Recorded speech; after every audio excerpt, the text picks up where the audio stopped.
Dans ce restaurant londonien, les sujets de la reine seraient-ils tombés sur la tête? And this, it'll only be 30 seconds. Oh, check. Okay, Une salade d'insectes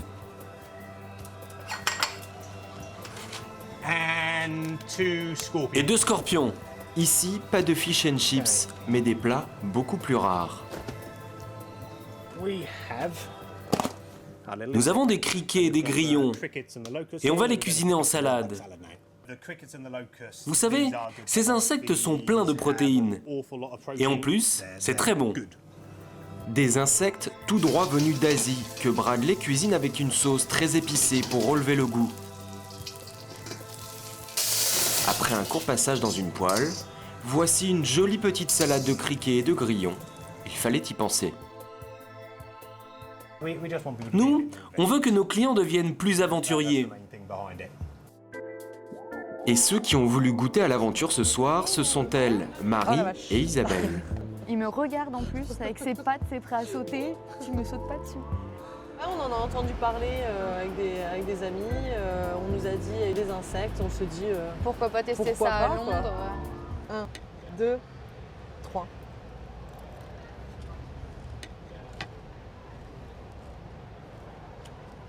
C'est pas mauvais, hein. C'est bon. En fait, tu sens pas, tu sens juste que c'est croustillant. Une salade de grillons et de criquets, l'expérience est réussie, mais elle n'est pas finie. En cuisine, le chef leur prépare un dessert plutôt piquant. Des scorpions, tout juste sortis du four. Les scorpions, on les reçoit dans ces bocaux. Ils ont été élevés en Chine, mais pas de panique. Le venin a été retiré. Et après, ils sont conservés dans de la vodka. Après avoir été cuit au four, Bradley va tout simplement noyer le scorpion dans du chocolat. De quoi lui offrir une nouvelle robe. Une fois refroidi, il n'a plus qu'à poser le scorpion délicatement sur une feuille de menthe avant de le servir.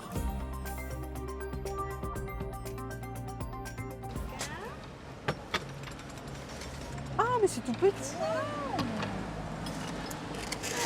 Il a l'air mignon quand même. Enfin, Mignon, on ce peut serait le peut-être pas manger. le terme que j'utiliserais, mais...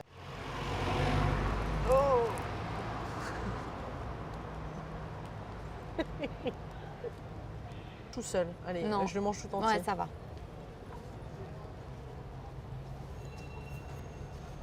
Un peu amer, C'est le chocolat. avec une petite texture qui accroche à la dent. Voilà. Un petit peu. Bon, à la tienne, hein. À la nôtre, les Les aventurières de aventurières Londres. de Londres. Vous les prenez sans doute pour des folles, et pourtant elles sont loin d'être les seules à avoir ce genre de pratique gastronomique. Aujourd'hui, 2,5 milliards d'individus mangent quotidiennement des insectes. Cela s'appelle l'entomophagie. Parmi les plus consommés, le criquet, les grillons ou encore les vers de farine. Une alimentation jusqu'ici traditionnellement réservée aux pays asiatiques. Mais aujourd'hui, les petites bêtes envahissent l'Europe. Car depuis 2008, la FAO, l'Agence de l'ONU pour l'alimentation et l'agriculture, recommande sa consommation. L'insecte serait hyper protéiné. Mais surtout, il serait une solution pour garantir la sécurité alimentaire de demain et lutter contre la malnutrition. Résultat, quelques pionniers français se lancent dans l'aventure entomophage en faisant du commerce d'insectes comestibles. Certains ont même créé leur propre élevage. Quand en Bretagne on gobe les huîtres, pourquoi pas manger les larves? D'autres les cuisinent comme n'importe quel autre ingrédient et se déplacent jusqu'en Asie pour trouver de nouveaux produits toujours plus étonnants. La plupart des gens n'aiment pas les croiser, par peur. Moi, je vais essayer de leur apprendre à les manger. Enfin, vous découvrirez que certains imaginent déjà l'insecte dans notre alimentation de demain. Des produits à base de cacahuètes et la poudre d'insectes, ensemble. De France jusqu'en Thaïlande, en passant par le Laos, plongez dans l'univers grouillant de ces petites bêtes qui s'installent dans nos assiettes.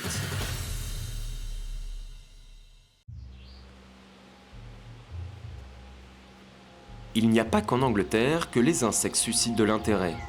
Dans les Yvelines, il y a un homme qui a tout misé sur eux. Depuis un an, Emmanuel propose toute une série d'insectes revisités. Donc, on propose différentes catégories de criquets avec différentes saveurs. Donc là, nous avons bacon et fromage. Là, on a crème oignon et sel, vinaigre. Ça se mange vraiment tout seul. Voilà, c'est comme des cacahuètes. Hein. Là, c'est vraiment pour faire goûter aux gens qui ne connaissent pas et qui voudraient découvrir.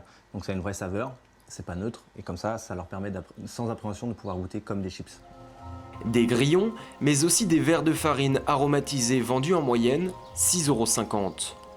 Le but, c'est de remplacer les chips, puisque c'est pas super bon, mine de rien, pour la santé, alors que ça, c'est 100% naturel, c'est plein de protéines, c'est plein de nutriments comme le zinc, le magnésium, etc. Et après, avec le temps, on espère que les gens changent leur habitude alimentaire en commençant par l'apéritif. Voilà. Ça sera toujours meilleur que des chips qui font grossir, qui sont pleins de sel, etc. Selon Emmanuel, il serait 2 fois moins calorique que des chips traditionnels. Tous ces produits, il les importe des États-Unis et les vend sur Internet. Sur son site, on découvre également des fourmis enrobées de chocolat ou encore des sucettes aux scorpions. Mais Emmanuel ne souhaite pas uniquement vendre des insectes à grignoter. Convaincu qu'ils représentent notre avenir gastronomique, il a imaginé des menus entomophages qu'il propose à sa clientèle. Hello, comment tu vas mon petit Manu? Bien et toi? Tranquillement? Aujourd'hui, c'est un couple d'amis qui vient découvrir la cuisine à base d'insectes. Donc pour commencer, on va faire des petites verrines, donc Ouais. le poivron avec des petits ingrédients qu'on va ajouter, plus des verres qu'on va mixer à l'intérieur et en présenter certains. Ensuite, en plat, on va se faire une petite poêlée de verre de bambou de grillon. Et en dessert, des brochettes de sauterelles trempées dans le chocolat. D'accord. On a toujours dit qu'il faut goûter. Il faut goûter et après on critique. Donc on va goûter d'abord. C'est une grande première pour ses amis. Alors, tout le monde va mettre la main à la pâte. Ah, je me venge là. De ces parasites qui nous parasitent. En associant les insectes à la cuisine qu'ils connaissent, on espère pouvoir faire changer les mentalités, leur faire apprécier la cuisine à base d'insectes. Une fois que les verres sont mélangés à la crème, c'est le même principe qu'une recette classique de verrine. Il suffit de superposer les couches, des poivrons, un peu de crème d'insectes, ainsi de suite. Pour la touche finale, pour vraiment dire je mange des insectes, parce que là, vous pouvez constater que ce qu'on a mis dans la crème, on ne le voit plus. On va se faire un petit palmier avec 2-3 insectes. On les présente bien dans la verrine, hop, comme un élément de déco. Faut mettre la tête vers le haut. Hein. Et voici de jolies verrines au verre de farine. Donc pour le plat, je vais vous proposer donc une petite poêlée à base de verre de bambou et de grillons. D'accord. Voilà. Quelques grillons. Voilà.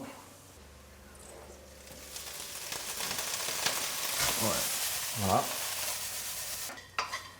Tu vois pourquoi je mets du persil? C'est tout de suite ça tranche. Le verre il tranche, avec tout le reste ça donne beaucoup de couleurs. Les gens ils ont tellement d'a priori qu'il vaut mieux leur présenter joliment, avec des couleurs, avec des formes différentes, etc. pour qu'ils y viennent plus facilement. Voilà, c'est juste une question stratégique pour les amener à les manger plus facilement en tout cas. Hop là. Hop.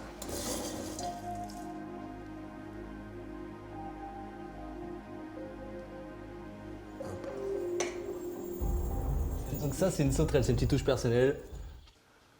T'en veux une autre? Non, non, Voilà. Il y a les pattes, hein, il y a les yeux, les antennes. À mon avis, ouais, faut pas faire trop de détails. Bon, alors voyons.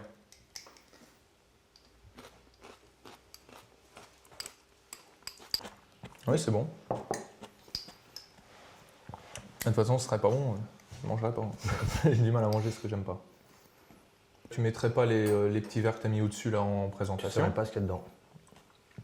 Tu le donnes à n'importe qui, tout le monde le mange. Voilà. Alors qu'on en a broyé quand même un petit peu quand même. Hein. Oui.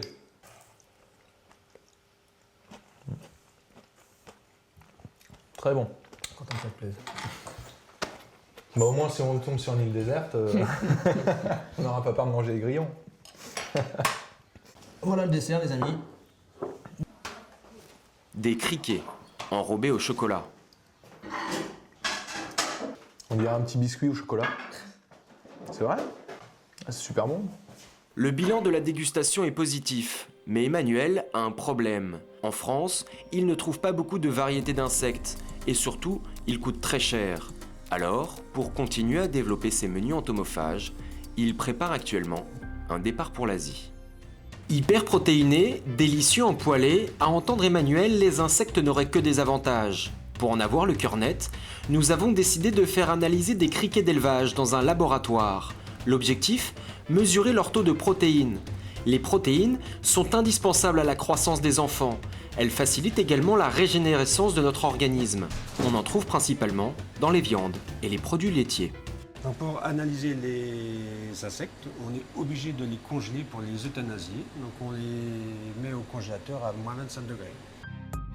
10 minutes plus tard, les criquets sont broyés au mixeur. Analyser des insectes, c'est une grande première pour ce laboratoire lorientais. Habituellement, on analyse du poisson. Donc là, ça change. Une fois réduits en pâte, les criquets sont pesés, puis plongés dans l'acide sulfurique, indispensable pour déterminer le niveau d'azote, qui permettra ensuite de mesurer le taux de protéines. Après quelques échappées de fumée et de nombreuses manipulations, les résultats tombent. Monsieur Jacob, la valeur énergétique sur les criquets. 56,7% de protéines, c'est pas mal. 32% de matières grasses, presque 33%, avec des matières minérales qui sont normales, classiques, et un petit peu de matière sucrée. 56% de protéines, c'est un taux 3 fois plus important que dans le bœuf. Et lorsque le directeur calcule le niveau de valeur énergétique, c'est-à-dire protéines plus matières grasses, les chiffres explosent. Une valeur énergétique donc de 553,8 kcal pour 100 grammes d'insectes consommés. Donc 5 fois et demi ce que vous donnera un steak de poids équivalent. En clair, si vous consommez 20 grammes d'insectes cuits, soit 10 criquets, cela correspond à la valeur énergétique d'un beefsteak de 110 grammes. Les insectes seraient donc hyper protéinés et très bons pour la santé.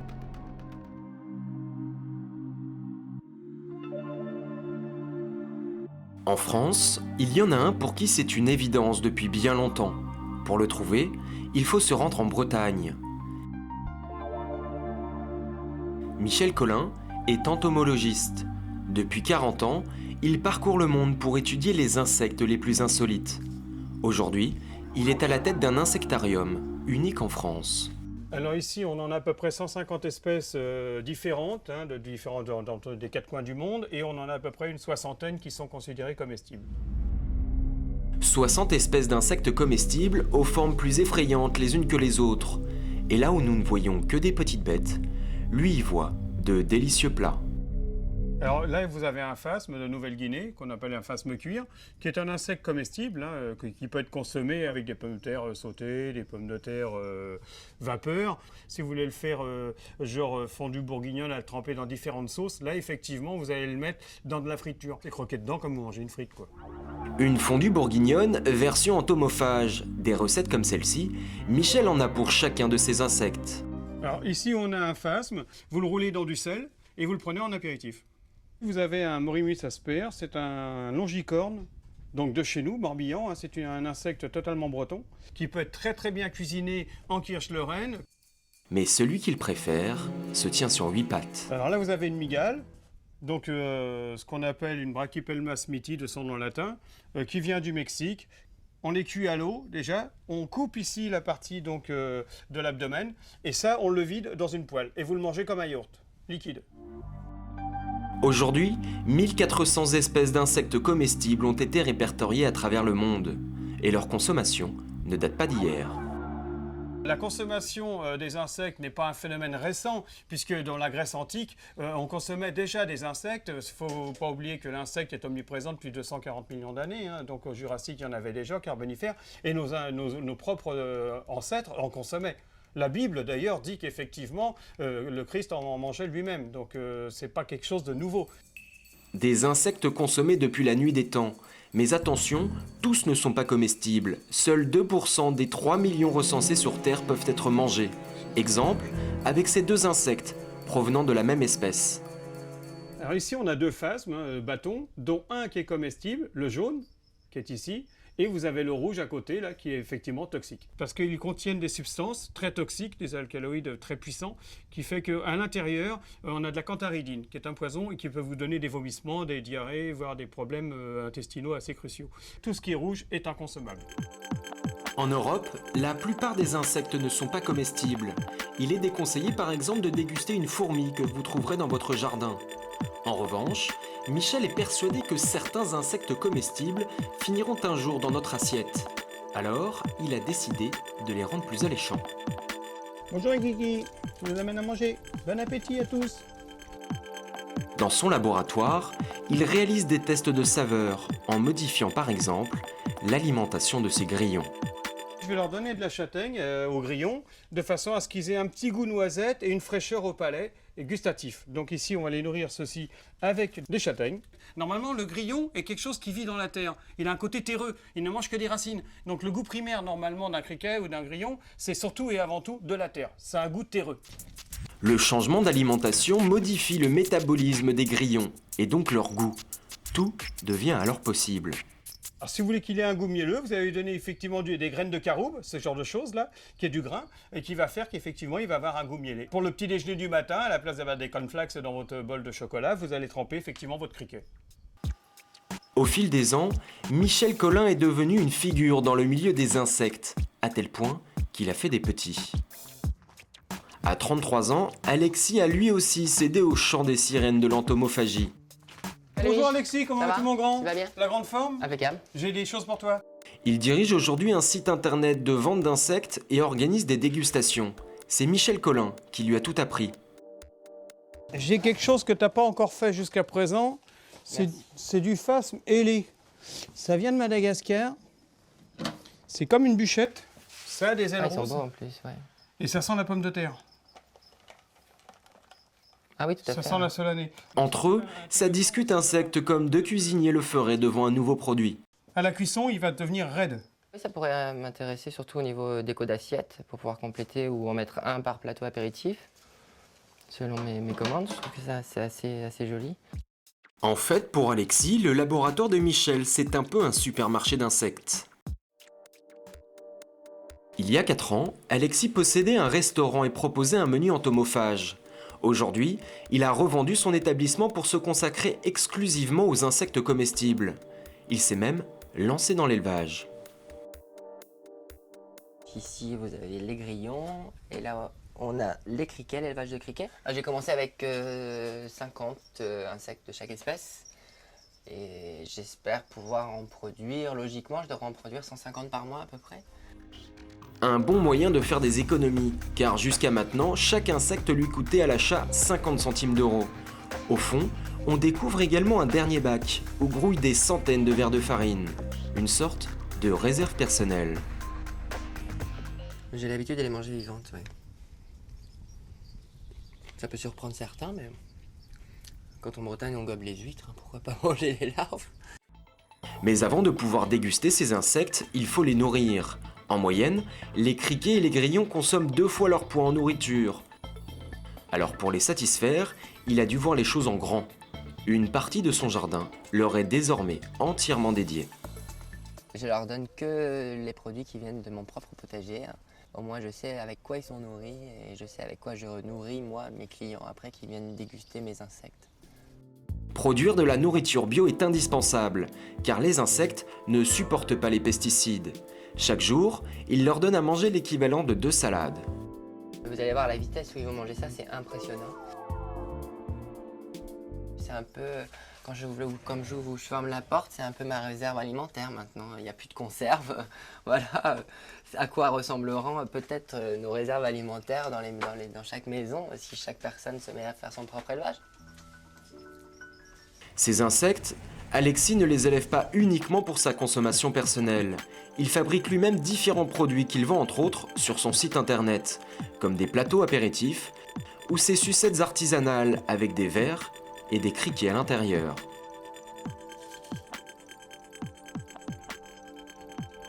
Donc l'enfant mangera sa sucette, mais en même temps prendra une dose de protéines. Des produits pour joindre l'utile à l'agréable. Ses créations, Alexis tente également de les commercialiser dans différents points de vente de son département. Aujourd'hui, il a rendez-vous dans une boulangerie qui a accepté de soutenir son activité. Bonjour, bonjour. Ça va, Lissane? Bonjour, madame. Au revoir, madame. Tu vas bien? Ça va bien, toi? Oui, très bien. Ça va? Oh, bonjour, monsieur Poussin. J'ai tout préparé, on a même un présentoir, Lissane. Donc on a ce petit présentoir-là avec le prix dessus. C'est un premier test. Elles sont un peu plus chères que les autres, c'est certain, mais sucette artisanale sans conservateur. Je vous en mets 5 sur le présentoir? Oui, et puis les autres, on va les... Et le reste, je vous le laisse comme ça? Ah oui, on va se gérer ça. Ouais. Non mais bon, c'est un petit produit moi, pour moi qui va marcher. Parce que Bah, oui, vous c'est pensez? original.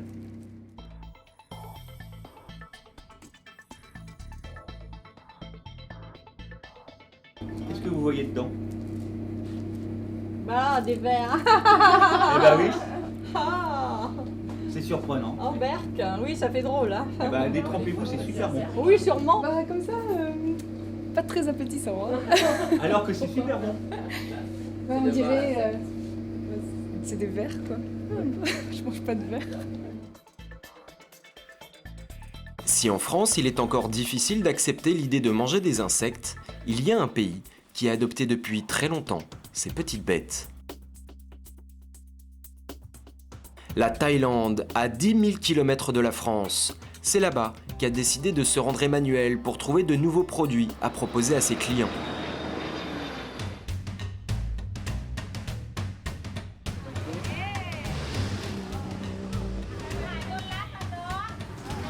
Dans ce pays d'Asie du Sud-Est, il n'y a pas que le riz qui fait partie des traditions culinaires. L'insecte y a aussi toute sa place depuis des siècles.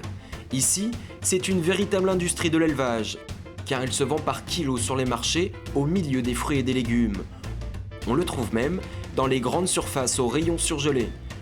L'insecte est ici un aliment comme les autres. Mais c'est à la tombée de la nuit que son commerce est le plus prospère. Le soir, dans certaines rues animées de la capitale Bangkok, se croisent touristes, hôtesses de bar et quelques étonnants vendeurs ambulants.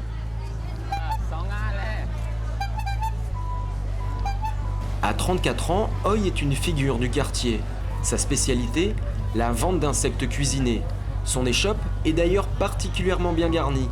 Il propose une dizaine de variétés différentes. Cela fait 11 ans que je viens ici chaque soir vendre mes insectes. Et cela marche plutôt bien.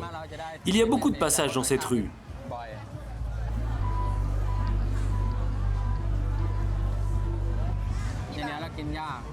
Ce que je vends le plus, ce sont les criquets. Je demande 100 bahts pour un sachet. Je propose aussi des verres à soie. Là, c'est 20 bahts, les 2 cuillères. Ça marche plutôt bien, oui.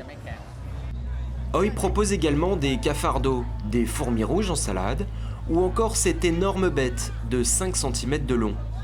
La plupart de ses clients sont thaïs, comme cette femme qui travaille dans le quartier. Tu veux des grillons? Au milieu de son service, elle vient souvent reprendre des forces en mangeant des insectes.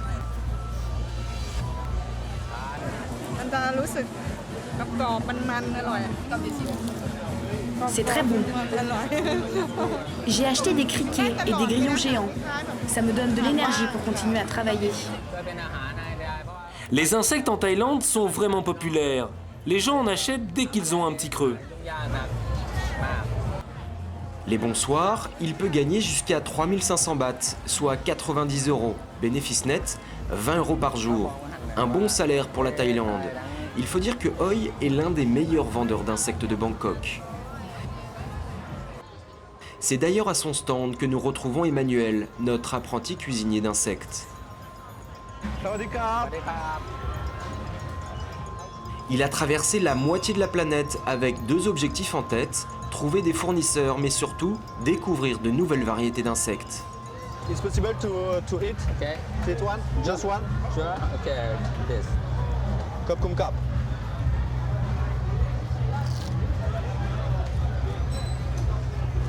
Yes, it's famous. C'est joli, il y a du choix, il y a de la couleur, c'est émouvant. Pour mon projet, c'est intéressant. Je tombe sur un stand comme ça qui est riche en couleurs, riche en produits. What is this? It's the ant? Chili. Okay. A priori, c'est des fourmis préparées avec un petit peu d'ail, de piment. Ça a l'air intéressant.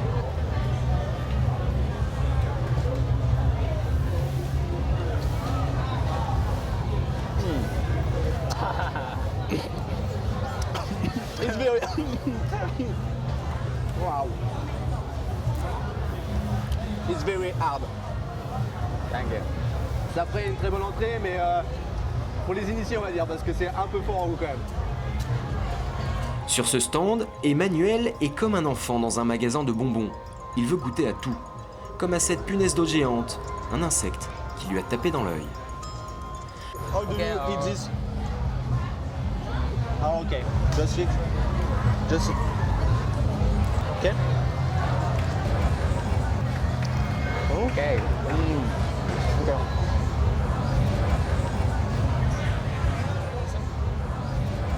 Un insecte difficile à mâcher, mais qui semble tout de même lui plaire. Ce produit a un léger arrière-goût de gorgonzola. Voilà, c'est un peu relevé. C'est un produit qu'on ne voit jamais, donc ça choque. Les gens vont être attirés par ce produit. Donc ça pourrait être un très beau produit d'appel pour que les gens soient choqués, interpellés et qu'ils puissent découvrir d'autres choses beaucoup plus faciles à manger en fait. Where it's possible to find this product? You don't speak English? Just Thai? Pour remonter la filière des insectes et trouver des grossistes, Emmanuel doit absolument découvrir l'endroit où se fournit Oi. Et pour ça, il est prêt à tout. I would like information. Il souhaiterait t'accompagner lorsque tu achètes des insectes. Je vais au marché demain matin. Il peut venir s'il veut, c'est pas très loin d'ici, à Bangkok. Demain, il m'autorise à l'accompagner sur le marché, donc je vais pouvoir aller voir les produits frais, on va dire, et voir s'il y a moyen de trouver encore d'autres espèces. Une bonne nouvelle pour Emmanuel, le rendez-vous est pris pour le lendemain matin. En attendant, Oi restera une bonne partie de la nuit sous une chaleur écrasante pour écouler son stock d'insectes. Ce matin, Emmanuel n'est pas seul. Il est accompagné de Joy, une Thaïlandaise francophone qu'il a embauchée pour assurer la traduction. Car la journée est très importante. Oi va lui apprendre à bien choisir ses insectes. Comme pour le bœuf ou le poulet, il faut savoir reconnaître si un produit est de qualité ou non. Ils ont rendez-vous au marché de Chatuchak, le plus grand de Bangkok. Il s'étend sur plus de 10 000 mètres carrés. Après une courte nuit de 4 heures, Oi est bien là. C'est la première fois qu'il accepte d'emmener un étranger avec lui pour acheter ses insectes. Tu vois, c'est ici que j'achète mes insectes. Ils sont vraiment de bonne qualité sur ce stand. Des insectes qui proviennent de la frontière cambodgienne à l'est de la Thaïlande. Afin de maintenir leur fraîcheur, ils ont été transportés dans de la glace jusqu'à Bangkok. Je vais te montrer comment bien choisir les criquets. Tu commences à les peser dans ta main. Et ensuite, tu regardes leur couleur. Il ne faut pas qu'ils soient trop foncés comme celui-ci. Et regarde la punaise d'eau que tu aimes bien. Tu choisis celles qui ont le ventre gonflé. Ce sont les femelles. Grâce à Oi, Emmanuel pourra contrôler la qualité de ses insectes. Et pour les fourmis, tu les choisis bien grosses. Chaque jour, Oi achète 12 kilos d'insectes. Il a dépensé ce jour-là 1380 bahts, soit un peu plus de 40 €. Un prix dérisoire pour Emmanuel. Pour une pièce comme celle-ci, en France, j'ai un éleveur qui me le propose à 50 centimes d'euros l'unité. Ici, je peux acheter 1 kg de sauterelles pour environ 5 €. C'est 20 fois moins cher qu'en France pour un poids équivalent. Pour Oi, les achats sont terminés. Mais sa journée est loin d'être finie.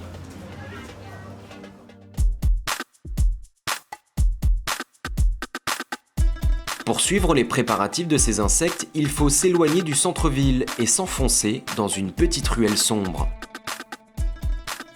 C'est dans la cour de son immeuble que Oi cuisine chaque jour pendant 3 heures ses insectes. L'endroit est exigu, la chaleur étouffante, il fait au bas mot 35 degrés. Avant d'être cuit, chaque espèce achetée le matin même a le droit à un bon nettoyage. Je commence toujours par laver les insectes. Il faut retirer la terre, différentes saletés, et puis ça permet de trier les insectes. Une fois nettoyés, tous ces insectes sont frits dans ce wok traditionnel chauffé au charbon. Les insectes passent en moyenne 3 minutes dans cette huile bouillante. Une méthode de cuisson qui permet de tuer toutes les bactéries en préservant les qualités nutritives.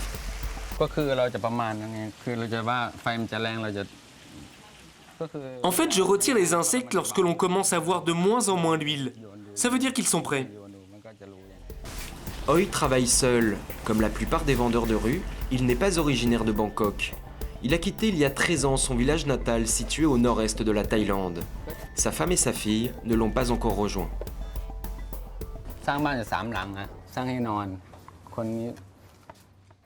Ma femme me manque. Cela fait 1 mois que je ne l'ai pas vue.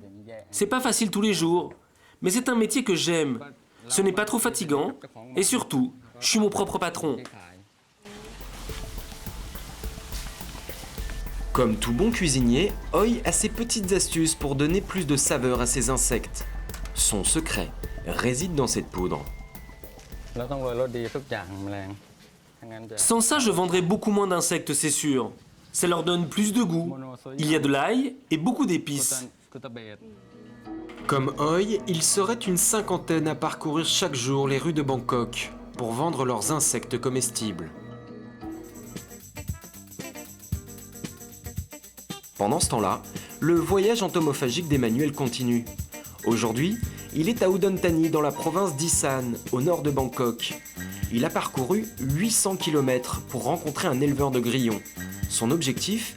Trouver un fournisseur capable de lui garantir un stock régulier d'insectes frais pour ses dégustations en France. Ah, voilà quelque chose qui m'intéresse.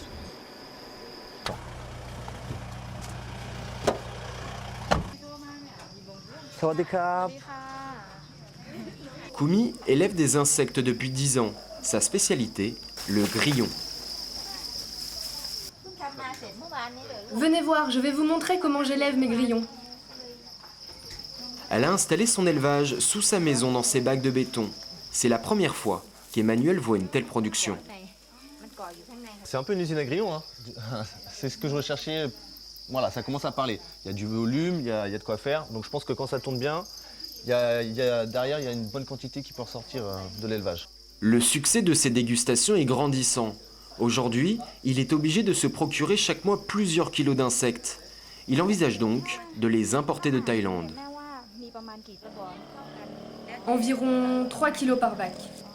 Vivant, hein, comme ça, 3 kilos là, par bac. Soit 240 kilos tous les 45 jours. C'est le temps nécessaire au grillon pour arriver à maturité. Pour produire autant d'insectes, il faut réunir 3 critères. De la chaleur, entre 25 et 30 degrés, de l'espace, mais surtout une bonne alimentation. Et pour ça, Kumi a une arme secrète. Pour ses grillons, pas de salade, mais une farine hyper énergisante. C'est de la nourriture qui coûte cher. Dedans, il y a du maïs, du riz, mais surtout beaucoup de vitamines. C'est très bon pour la croissance des grillons. Une farine uniquement végétale selon Kumi. Emmanuel a peut-être trouvé son fournisseur. Reste désormais à se mettre d'accord sur un prix. Tu peux lui demander si je lui achetais plusieurs dizaines de kilos par mois, quel tarif elle me ferait? 250 bahts le kilo, pas moins. Soit 6 € le kilo. Ça représente quand même peu de choses, si je puis dire. Négociation terminée de toute façon, puisque c'est le prix, vraiment le plafond, le dernier prix qu'on puisse avoir. C'est peu cher déjà pour elle, donc je vais aller voir. Mais avec les insectes, comme pour n'importe quel produit alimentaire, avant d'acheter, il faut goûter.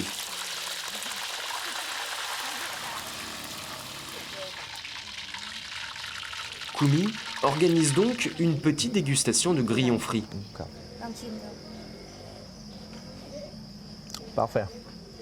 C'est directement du producteur au consommateur. Si moi je veux le commercialiser, vous voyez, je sais ce qu'il mange, je sais comment c'est préparé et je connais le goût, donc je prends pas trop de risques. Tout le monde semble ravi. Reste à régler la question de la congélation et du transport. Car pour les importer en France, ces grillons devront absolument être congelés.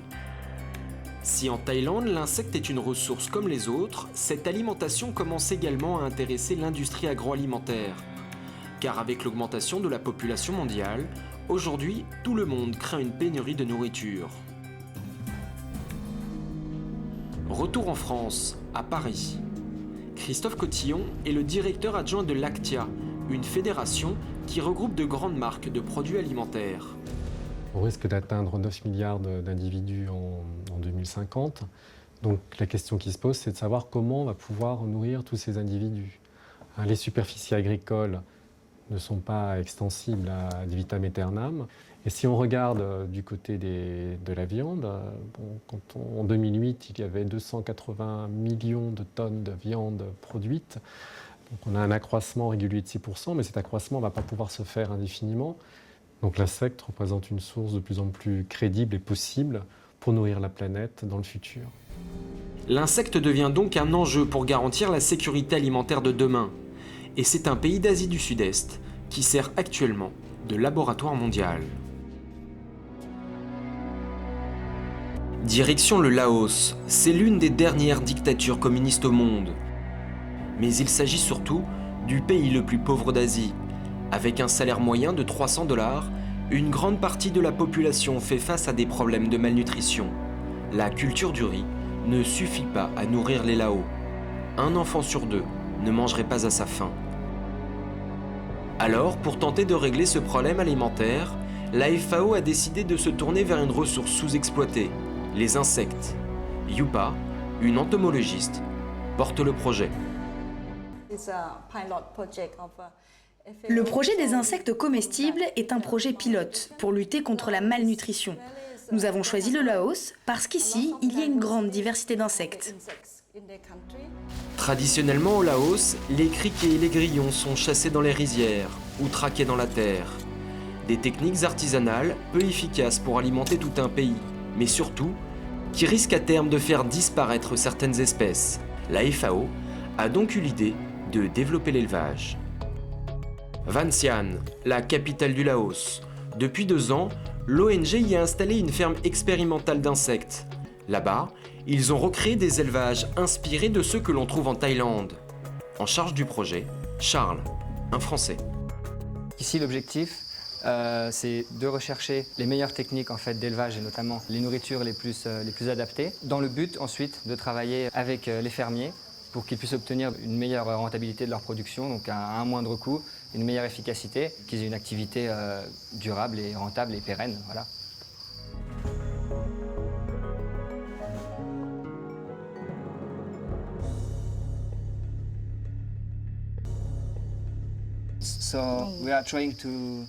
Actuellement, nous essayons de remplacer autant que possible la nourriture classique des grillons. On essaye de faire moitié-moitié, 50% de farine et 50% d'écorce de riz séchée. Et donc en ce moment, on étudie leur croissance. Cette nouvelle alimentation permet de diviser par 2 les frais de nourriture. L'élevage devient enfin accessible. Résultat, des paysans et des étudiants viennent de tout le Laos pour apprendre comment élever les insectes. Dans mon village, il n'y a pas d'élevage d'insectes. Les gens sont assez pauvres. J'aimerais bien créer un élevage là-bas. Pour ce projet, la FAO a investi 100 000 $. Un investissement qui commence d'ores et déjà à porter ses fruits. Les insectes pourraient bien sortir le Laos de la pauvreté.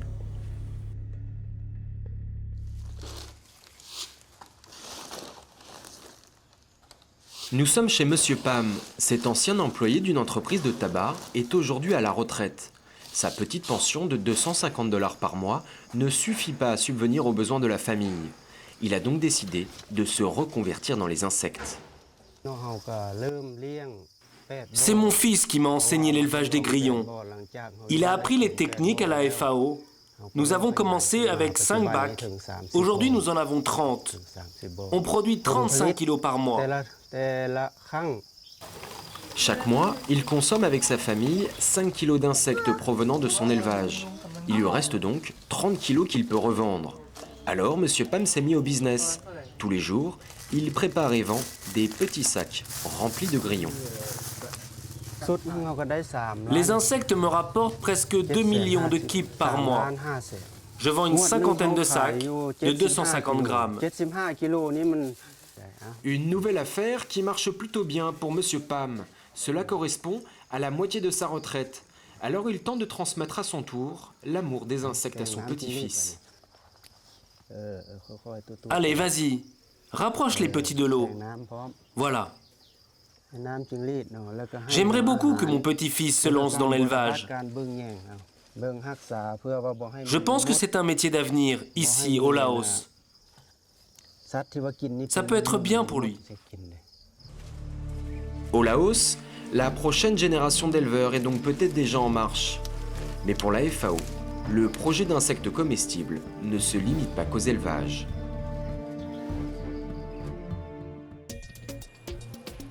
Conscient du taux exceptionnellement important de protéines présents dans la plupart des insectes, la FAO réfléchit à la participation de ces petites bêtes dans ce que l'on pourrait appeler une révolution alimentaire.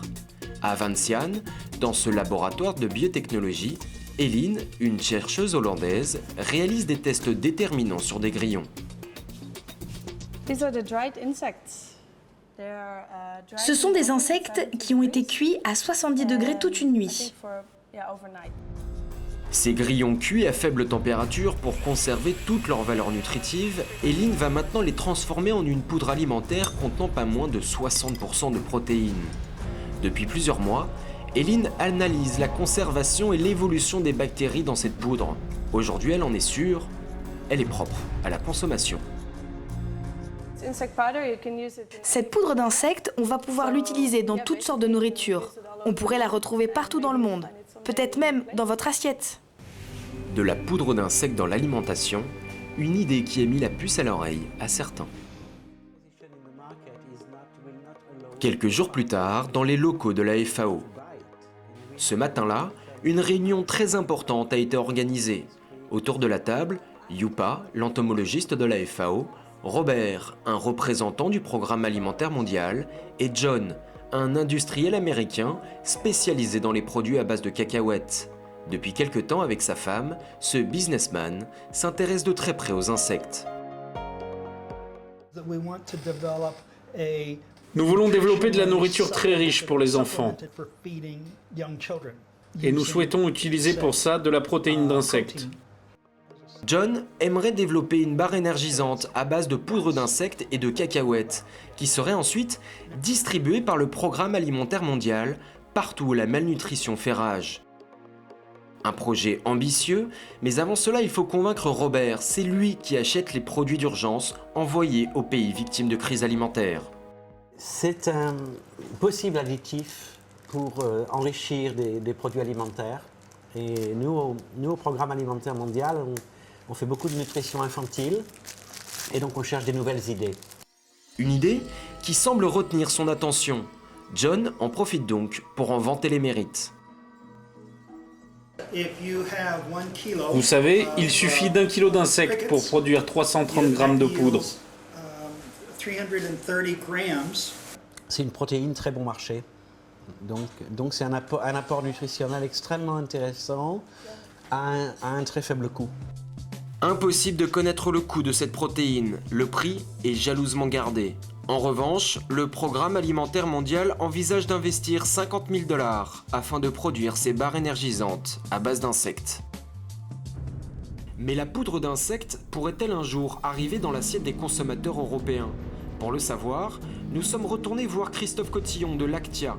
Il ne ferme aucune porte, car aujourd'hui, les ajouts de protéines sont partout dans nos plats. Dans cette boîte de conserve, vous avez des protéines végétales.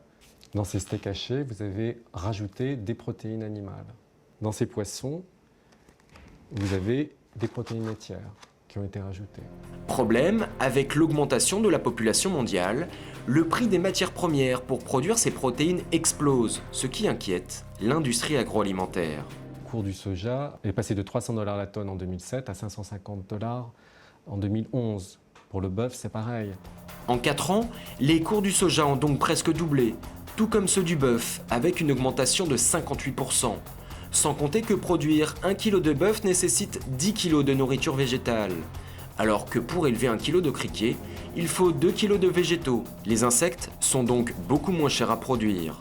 L'avenir de l'alimentation dans le monde, il y a de fortes chances qu'elle passe par la protéine d'insectes. Mais sans le savoir, les insectes sont peut-être déjà présents dans notre alimentation. Comte, sur les hauteurs de Nice. Dans cette usine, on fabrique des bonbons depuis 1947. Leur spécialité, des sucettes et des petits cochons rouges. Depuis quelques jours, ils essaient de remplacer ce colorant chimique qui pose des problèmes sanitaires. Et ils ont tout misé sur cette poudre rouge, naturelle. C'est le E120. C'est un colorant qui est extrait d'un insecte qui s'appelle la cochenille. La cochonille, un insecte que l'on trouve sur des cactus en Amérique du Sud. Pour se protéger des prédateurs, il produit de l'acide carménique, un acide rouge qui pendant très longtemps a servi de teinture.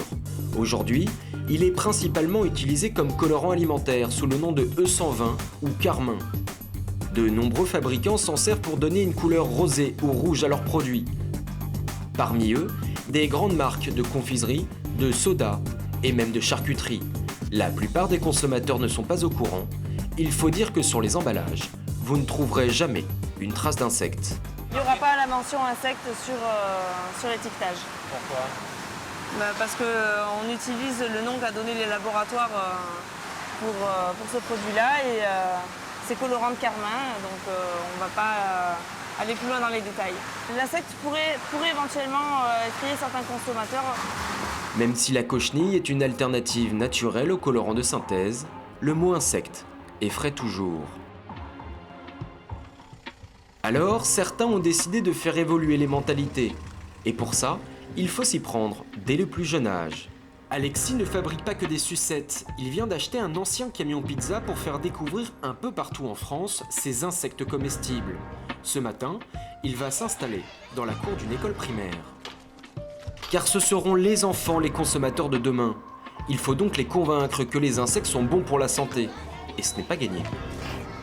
Ça, c'est ce qu'on va pouvoir déguster tout à l'heure. Cela, alors... Oh, regarde, il est énorme. Est-ce que ça te dégoûte les insectes, toi? Ça fait un peu bizarre quand on me dit tu vas manger des insectes. Alors, pour les convaincre, Alexis enfile sa blouse d'apprenti professeur en entomologie. Sur les 1400 espèces d'insectes comestibles dans le monde, parce qu'il y a 1400 espèces comestibles répertoriées pour le moment, le grillon, c'est l'insecte qui contient une protéine qui est d'une qualité supérieure à tous les légumes ou la viande qu'on peut trouver ailleurs. Vous allez goûter ça, les petits verres de farine salée, vous allez voir, c'est super. Quand on passe le cap de la vision, c'est pas mal. Allez, on mange. Pour voir, on force personne. Hein. Ah si, ça va. Bah ouais, allez. On dirait des popcorn. Mais une fois que t'as passé le cap, tu retournes, tu vois. Ça te dégoûte, toi? Ouais, comme ça, allez voir, comme ça. Allez voir. Oh, c'est vivant.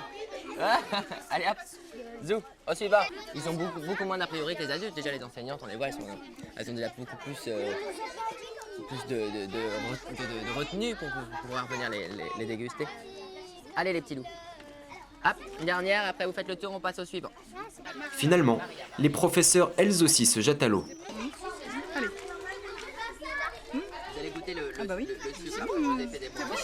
Ah oui, c'est un petit goût de grillé. C'est vrai, il a raison, passer l'aspect. Oui. C'est un goût de sardine grillée, moi je trouve. En fait, il faut pas trop regarder ce qu'on mange et ça passe tout seul. Eux, ils regardent pas, ils s'inquiètent pas.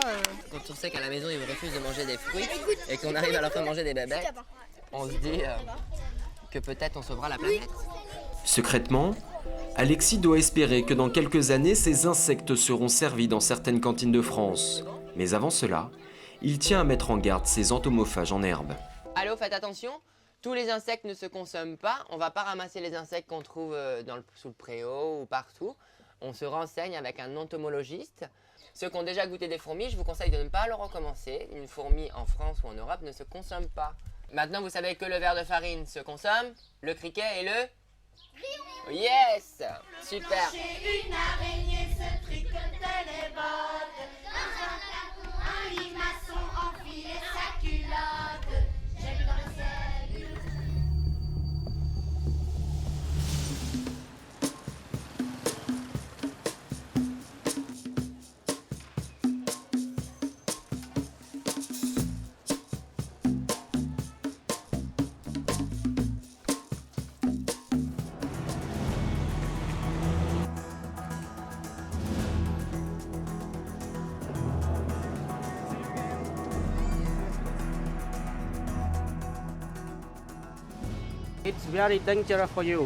Ce sont des scorpions habituellement très dangereux.